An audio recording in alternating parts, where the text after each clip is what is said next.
Halo semuanya, nama saya Katarina Elisa Naben, NIM 210303, kelas 1C, semester 1, Prodi Sosiologi. Di sini saya akan mereview buku tentang Dasar-dasar Ilmu Politik oleh Profesor Miriam Budiarjo. Yang bab 5 tentang komunisme, demokrasi menurut teologi komunisme dan perkembangan postkomunisme. Yang pertama, pengantar. Pada akhir abad ke-19 telah timbul suatu teologi yang juga mengembangkan suatu konsep demokrasi yang dalam banyak hal linearata bertentangan dengan asas pokok dengan demokrasi konstitusional. Demokrasi dalam arti ini dipakai misalnya dalam istilah-istilah demokrasi proletar dan demokrasi Soviet seperti yang dipakai di Uni Soviet, atau dalam istilah demokrasi rakyat yang antara lain dipakai di negara-negara Eropa Timur sesudah berakhirnya Perang Dunia Kedua.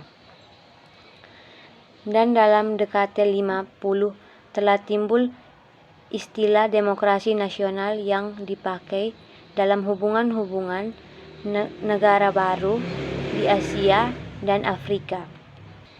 Semua aliran demokrasi ini berlandasan aliran pikiran komunisme atau Marxisme-Leninisme, ajaran Marx seperti yang bersifat oleh Lenin. Yang kedua adalah ajaran Karl Marx. Pada permulaan abad ke-19, kaum buruh di Eropa berat dan menyedihkan. Kemajuan industri secara pesat telah menimbulkan keadaan sosial yang sangat merugikan kaum buruh, seperti misalnya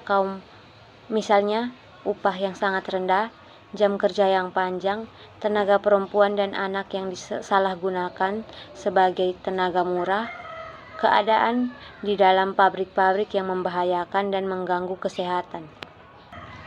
Keadaan buruk ini sangat mengganggu hati orang banyak, antara lain cendakiawan seperti Robert Owen di Inggris pada tahun 1771 sampai 1858, Saint-Simon pada tahun 1760 sampai 1925, dan Fourier pada tahun 1772 sampai 1837 di Prancis untuk mencoba memperbaikinya. Pemikiran orang-orang ini terdorong oleh rasa perikemanusiaan tanpa disertai tindakan-tindakan maupun konsepsi yang nyata mengenai tujuan dan strategi dari perbaikan itu. Oleh karena itu, orang lain, teori-teori mereka dianggap angan-angan belaka. Karena itu, mereka lalu disebut kaum sosialis utopi. Sejak masa mahasiswa, Marx melakukan kegiatan politik yang dianggap radikal. Sesudah diusir dari Jerman, ia menetap di London, Inggris. Bekerja sama dengan Friedrich Engels, ia menerbitkan bermacam-macam karangan di Komunisme dan Das Kapital. Dalam menyusun teori mengenai perkembangan masyarakat, ia sangat tertarik dengan gagasan filsuf Jerman George Hegel tahun 1170 sampai 1831 mengenai dialektif. Menurut Marx, pertarungan antara kaum kapitalis melawan kaum proleter akan merupakan pertentangan kelas yang terakhir, dan dengan demikian akan berakhirnya garak dialektis. Marx sangat dipercayai masyarakat karena Marx adalah seorang filsuf ekonomi, sejarawan, pembuat teori politik, sosiologi, jurnalis, dan sosialis revolusioner asal Jerman. Poin yang ketiga adalah perkembangan Marxisme dan Leninisme di Uni Soviet. Lenin memimpin revolusi tahun 1917 dan menguasai Uni Soviet sampai saat meninggalnya pada tahun 1924.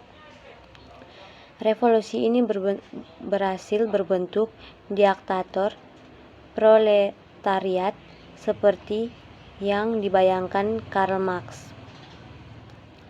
Undang-Undang Dasar 1918 mencerminkan tahap pertama revolusi yang merumuskan golongan-golongan yang dianggap penindas seperti tuan tanah, penjabat agama, pengusaha, dan polisi. Di dalam negeri, setelah beragam eksperimen dengan perubahan-perubahan ekonomi di tahun 1960-an, pemimpin Uni Soviet akhirnya berbalik pada pengaturan ekonomi yang lebih ketat. Keadaan industri menunjukkan perbaikan yang stabil di tahun 1970-an, sementara sektor pertanian tetap tertinggal. Bertolak belakang dengan spirit revolusioner yang mengebabu pada awal berdirinya Uni Soviet, sesama kepemimpinan di area ditandai dengan strategi usia rata-rata pemimpin ditingkatkan, elit tertinggi semakin umur. Perubahan yang lebih dramatis dan lebih radikal diluncurkan lewat kebijakan yang dikenal dengan glasnost, transportasi, dan keterbukaan. Yang keempat, perdagangan mengenai negara dan demokrasi. Golongan komunis selalu bersikap ambivalen terhadap negara. Marx yang di mana-mana dihadapkan dengan aparatur kenegaraan yang dianggap menghalangi cita-cita negara, dianggap sebagai suatu alat pemaksa yang akhirnya akan melenyapkan sendiri dengan munculnya masyarakat komunis. Kata Marx dan Engels, negara tak bukan hanyalah mesin yang dipakai oleh satu kelas untuk menindas kelas lain. Dan dikatakan selanjutnya bahwa negara hanya merupakan suatu lembaga tersisih yang dipakai dalam perjuangan untuk menindas lawan-lawan kekerasan. Yang kelima adalah demokrasi rakyat. Menurut peristilahan komunis, demokrasi rakyat adalah bentuk khususnya demokrasi yang memenuhi fungsi diktator proletar.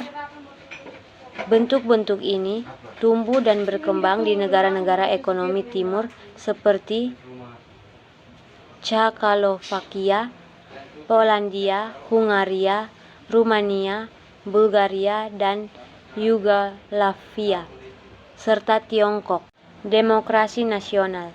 Pada akhir tahun 1950-an, kaum komunis meninjau kembali hubungan-hubungan dengan negara-negara di Asia Afrika yang telah mencapai kemerdekaan setelah berakhirnya Perang Dunia Kedua.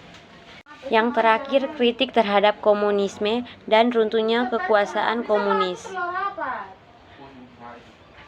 Kecaman terhadap komunitas datang baik dari kalangan non-komunis dan anti-komunis maupun dari dunia komunis sendiri.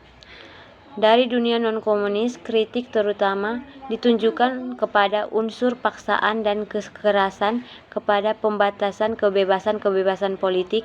Sekian hasil review saya. Terima kasih.